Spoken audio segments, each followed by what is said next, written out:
வணக்கம். இது காலை நேர பிரதான செய்தி அறிக்கை. விரிவான செய்திகளுக்கு செல்ல முன்னதாக முதலில் தலைப்புச் செய்திகள். இன்று முதல் நாடு தழுவிய ரீதியில் 48 மணித்தியால அடையாள பணி புறக்கணிப்பு. அரசு மருத்துவ அதிகாரிகளின் சங்கம் அறிவிப்பு. கட்டுமான பணியின் போது ஏற்பட்ட விபரீதம், மண்மேட்டுக்குள் சிக்கியவர்களை மீட்கும் பணிகள் தீவிரம். வடக்கில் இன்று முதல் மீண்டும் மழை, மக்களுக்கு விடுக்கப்பட்டுள்ள எச்சரிக்கை. நாடாளுமன்றத்தில் அனகோண்டா எதிர்க்கட்சியை சாடிய பிரதி அமைச்சர். எதிர்வரும் நாட்களில் மோசமடைய உள்ள வானிலை, விடுவிக்கப்பட்ட எச்சரிக்கை. திருகோணமலை புத்த சிலை விவகாரம், தேரர்களின் மனுக்கள் மீதான தீர்ப்பு ஜனவரி 30 நாட்டை விட்டு பறக்கும் நாமல் உள்ளிட்ட குழுவினர் வெளியான காரணம். பாடசாலை மாணவர்களுக்கு கசிப்பு அருந்த கொடுத்த ஓய்வு பெற்ற ராணுவ வீரர். தரம் 6 பாட சர்ச்சை, 2 மணித்தியாலங்கள் தேரர் வாக்குமூலம்.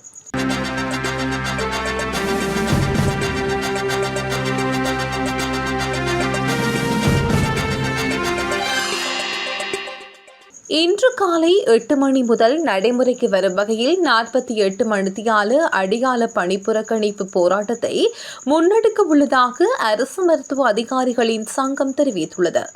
சுகாதார அமைச்சு வழங்கிய இணக்கப்பாடுகளை நிறைவேற்ற தவறியமைக்கு எதிர்ப்பு தெரிவித்தே இந்த தீர்மானம் எடுக்கப்பட்டுள்ளது.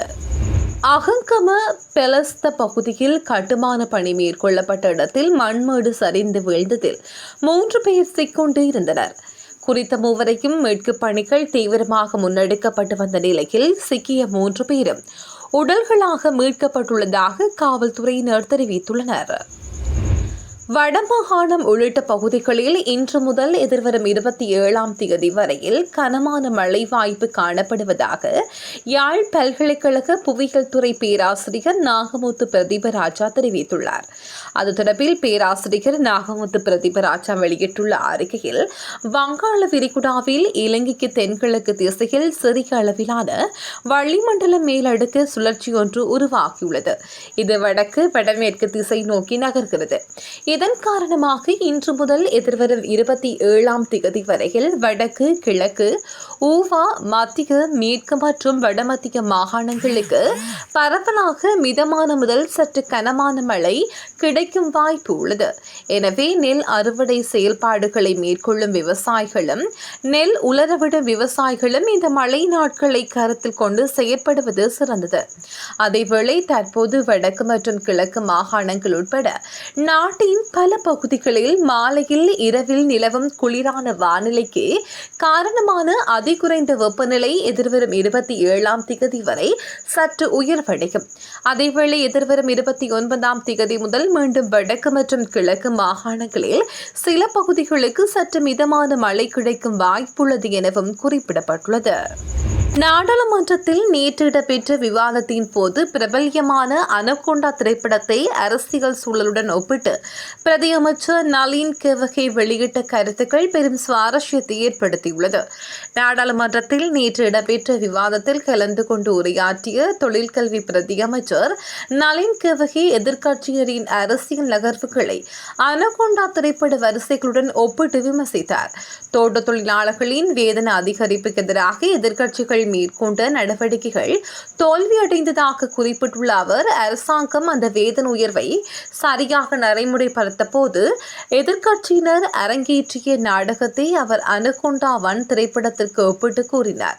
அத்தோடு தற்போது பிரதமர் ஹரணி அமரசூரியவுக்கு எதிராக நம்பிக்கையில்லா பிரேரணையை கொண்டுவர எதிர்க்கட்சிகள் தயாராகி வருவதாக பிரதி அமைச்சர், ஒருவேளை அந்த பிரேரணை நாடாளுமன்றத்திற்கு கொண்டுவரப்பட்டால் மக்கள் அனகோண்டா 2 திரைப்படத்தையும் அரசியல் ரீதியாக பார்க்க வாய்ப்பு ஏற்படும் எனவும் தெரிவித்தார்.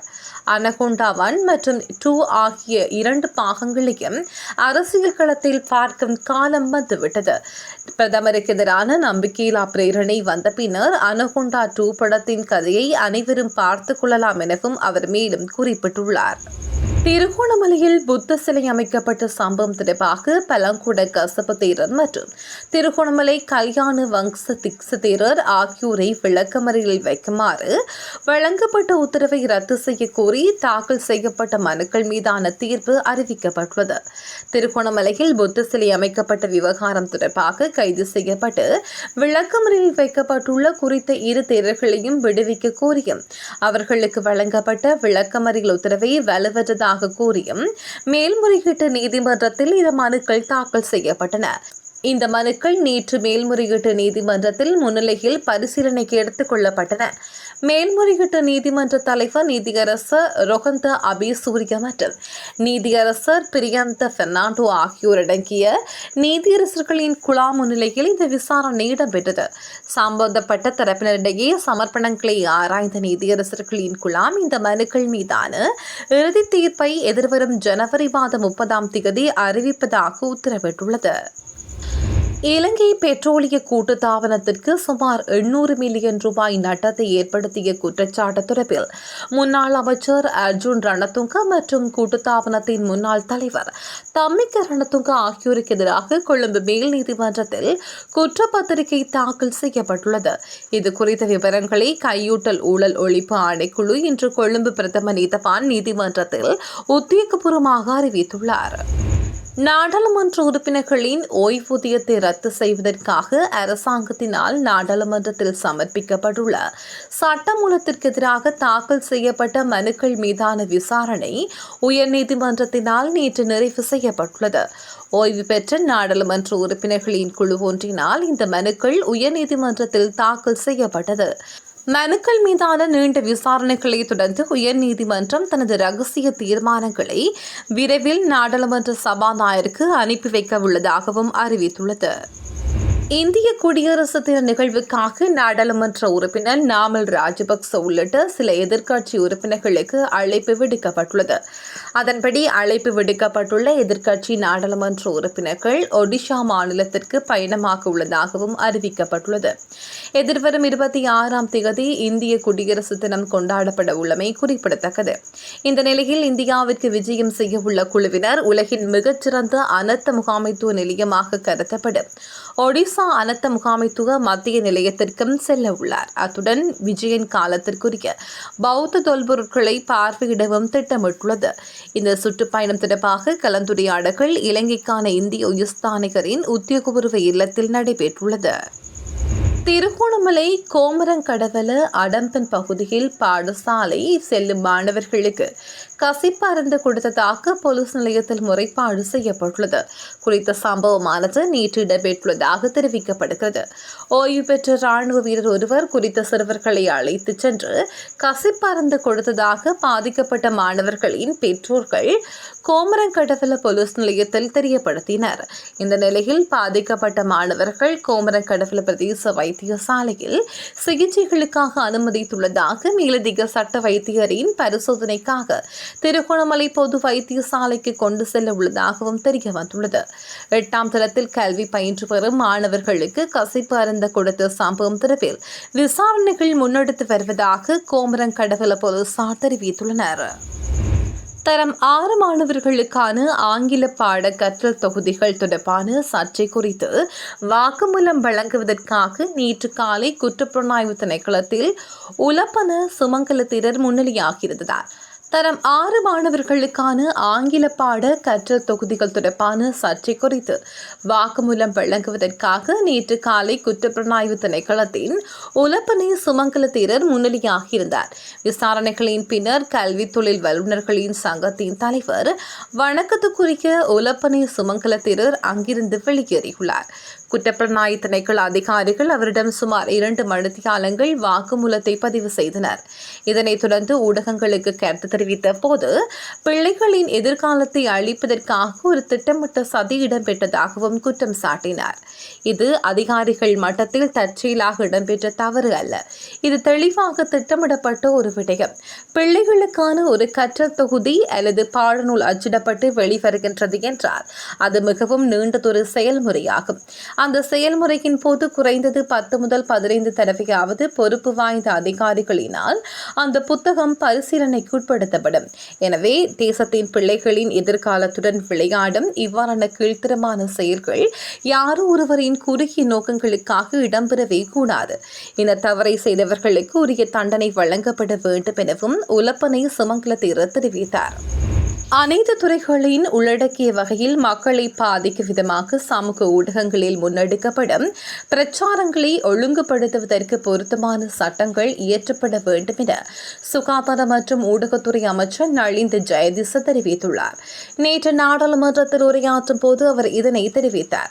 இதேவேளை ஆயுர்வேத உற்பத்திகள் மற்றும் சில சிகிச்சை முறைகள் தொடர்பாக சமூக ஊடகங்களில் முன்னெடுக்கப்படும் பிரச்சாரங்களை நடைமுறையில் உள்ள சட்டத்தின் கீழ் ஒழுங்குபடுத்த முடியும் எனவும் அமைச்சர் இதன்போது சுட்டிக்காட்டினார்.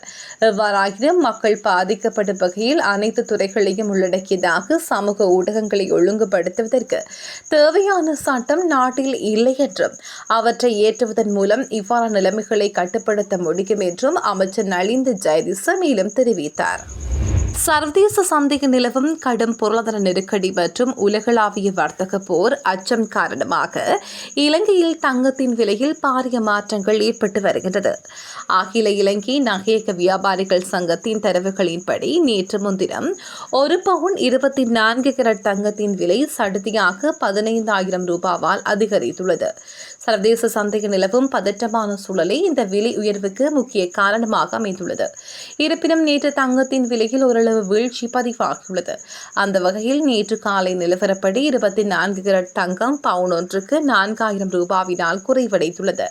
இதன்படி 24 கேரட் தங்கம் பவுன் ஒன்று தற்பொழுது 3,81,000 ரூபாயாக விற்பனை செய்யப்படுகிறது. 22 கேரட் தங்கம் பவுன் ஒன்று 3,52,450 ரூபாயாகவும் விற்பனை செய்யப்படுகிறது. இதன்படி 24 கேரட் தங்கத்தின் 1 கிராமின் விலை 47,625 ரூபாயாகவும் 22 கேரட் தங்கத்தின் 1 கிராமின் விலை 44,057 ரூபாயாகவும் விற்பனை செய்யப்படுகிறது. நியூசிலாந்தில் வடக்கு தீவில் பெய்த வரலாறு காணாத கனமழை மற்றும் சூறாவளியால் ஏற்பட்ட மண் சரிவில் சிக்கி ஒரு சிறுமி உட்பட பலரை காணவில்லை என அச்சப்படுகிறது. 5 பிராந்தியங்களின் அவசரகால நிலைமை பிரகடனப்படுத்தப்பட்டுள்ளது. மவுண்ட் பவுண்டில் கூடிய பகுதியில் உள்ள சுற்றுலா பயணிகள் தங்கும் முகாம் ஒன்றில் வியாழக்கிழமை காலை மிகப்பெரிய மண் சரிவு ஏற்பட்டுள்ளது. அவசரகாலத்துறை அமைச்சர் மார்க் மிட்சல் இதனை விவரிக்கும் போது பாதிக்கப்பட்ட பகுதிகள் ஒரு போர் மண்டலத்தைப் போல காட்சியளிக்கிறது என்று கவலையுடன் தெரிவித்தார். முகாம் பகுதியில் மண்ணுக்குள் புதைந்தவர்களிடமிருந்து உதவி கோரும் குரல்கள் கேட்டதாகவும் தீயணைப்புத் துறையினர் தெரிவித்தனர். மாயமானவர்களில் ஒரு சிறுமியும் அடங்குவதாக உறுதிப்படுத்தப்பட்டுள்ளது. வெள்ளம் சூழ்ந்த பகுதிகளில் வீடுகளின் கூரைகள் மீது தஞ்சமடைந்திருந்த குடும்பங்களை மீட்கும் பணியினர் உலங்கு வானூர்திகளின் மூலம் மீட்டு வருகின்றனர். மண் சரிவு ஏற்படுவதற்கு முந்தைய 30 மணித்தியாலத்துக்கு தரவுரங்கா நகரில் மட்டும் 295 மில்லிமீட்டர் மழை பதிவாகியுள்ளது. இலங்கையில் உள்ள வங்கிகள் இனிவரும் காலங்களில் வெறும் நிதி லாபத்தை மாத்திரம் நோக்கமாக கொள்ளாது, கற்றல் மூலம் வருவாய் என்ற புதிய அணுகுமுறையை நோக்கி நகர வேண்டும் என மத்திய வங்கி ஆளுநர் நந்தலால் வீரசிங்க வலியுறுத்தினார். தேசிய வங்கி மற்றும் நிதி மாநாட்டில் உரையாற்றும் போது அவர் இந்த விடயத்தை குறிப்பிட்டார். அவர் மேலும் தெரிவிக்கையில், பாரம்பரிய நிதி வருவாய் கணக்கீடுகள் இனி போதுமானதாக இருக்காது. தொழில்நுட்ப மாற்றங்கள் மற்றும் சுற்றுச்சூழல் சவால்கள் எதிர்கொள்வதற்கு தரவுத்திறன் மற்றும் புத்தாக்க சோதனைகளுக்காக வங்கிகளின் மூலதனத்தை ஒதுக்க வேண்டும் எனவும் அவர் தெரிவித்துள்ளார். அத்துடன் டிஜிட்டல் மாற்றத்தை வெறும் தகவல் தொழில்நுட்ப நடவடிக்கையாக பார்க்காது வங்கியின் அடிப்படை நிதி மூலோபாயமாக கருத வேண்டும். காலநிலை அபாயங்கள் என்பன நிதி அபாயங்களே. இவை வங்கிகளின் சொத்து மதிப்பு மற்றும் கடன் செயல்திறனை நேரடியாக பாதிக்கும் என்றும் சுட்டிக்காட்டியுள்ளார். இதுபோன்ற செய்திகளை தெரிந்து கொள்ள யாழ் டிவி நியூஸ் சேனலை சப்ஸ்கிரைப் செய்து அருகே இருக்கிற பெல் பட்டனையும் கிளிக் செய்து கொள்ளுங்க.